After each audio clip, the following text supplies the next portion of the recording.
he that is unjust in the least is unjust also in much. Say, man, that sounds like that forward thing.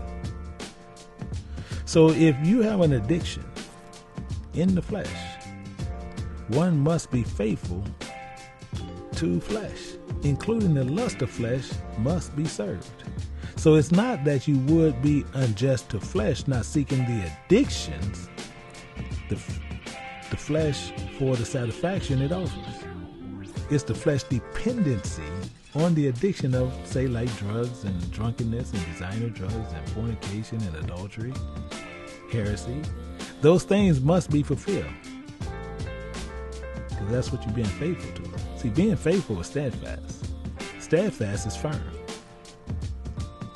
So least, so that's why I said, he that is faithful, that is in is least. That's talking about vanity, smallest matters.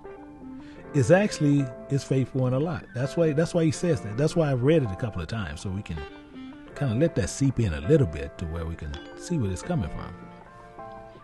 See, including the ones that is unjust or unrighteous, in least, in vanity, and small matters, is unjust also in a lot. That's why he says that way. That's why he says it that way. But let's look at a question. We're going to look at something. Let's look at a question here. We're going to look at a question here. We're going to work out this. It says, for that reason he have not been faithful in the unrighteous mammon, who will commit to your trust or truth, true riches. He's asking the question. How do this work out? Let's look at it. Because we got to take our time and we're going to get to the end of that.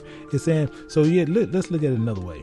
If you were not faithful, steadfast, firm, and unrighteous to mammon, let's take our time here.